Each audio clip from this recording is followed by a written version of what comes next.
Mabuhay! Rob dito. Welcome back sa ating channel Beyond 50s, ang aking kwento. Kung pinapanood mo ito, malamang nasa phase ka na ng buhay na medyo glorious pero nakakatakot din. Ang empty nesting. Wala na ang mga bata. Ang katahimikan sa bahay kung minsan ay nakakabingi. So fast, pwede ka nang wag iwan ng biskwit sa counter nang hindi ito mahiwagang naglalaho na parang kinuha ng mga household gods. Pero kasama ng bagong kalayaan na ito ang isang malaking tanong. Isang tanong na parang ligaw na Lego brick sa ilalim ng sofa, laging nandyan at masakit kapag natapakan. To downsize or not to downsize?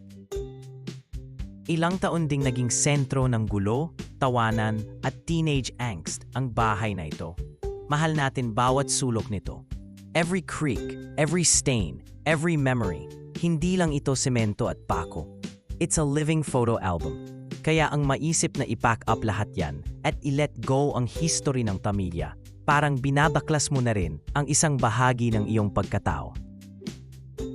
I get it, truly. Nakita ko na ang takot sa mata ng mga tao kapag naiisip nilang i-let go kahit yung mga basag na commemorative plates. Pero be real tayo. Gaano karami ba sa bahay na yan ang ginagamit nyo talaga? Yung formal dining room. Kailan huling nagkaroon ng aksyon doon maliban sa mga dust bunnies?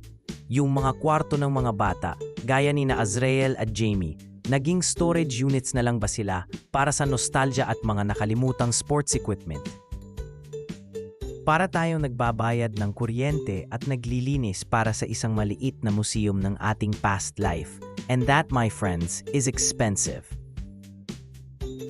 Dito papasok ang magic. Isipin nyo yung equity na nakatali sa inyong oversized at medyo neglected na family home. Isipin nyo kung i-inject natin yan directly sa inyong quality of life. Extra cash means travel. Pangarap mo bang makita ang fjords o magkaroon ng tahimik na linggo sa Fiji nang hindi natitisod sa skateboard? Now's your chance. Isipin mo ang mga bagong memories na gagawin mo. Hobby, sa wakas makuha mo na ang pottery class na yan. Bilhin mo na yung telescope na matagal mo nang tinitingnan. Matutong mag-ukulele. Ang isang maliit na bahay ay nangangahulugan din ng mas mababang bills, mas kaunting maintenance at mas maraming oras para sa sarili mo. Picture this. Saturday morning na hindi ginugugol sa paggapas ng damo na kasing laki ng football field, kundi nagkakape sa balcony, nagpaplano ng susunod na adventure o nanonood ng Netflix nang walang guilt, peace of mind, less financial pressure. Para kang nagtanggal ng mabigat na backpack na dala mo for decades. Siyempre, hindi naman puro sunshine and rainbows. Ang decluttering process, that's a special kind of hell.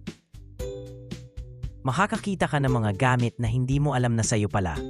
May makikita kang sweater mula noong 1978 at bigla kang magkakaroon ng existential crisis. Embrace the absurdity. Magpatugtog ka ng 80s music at tapusin mo yan.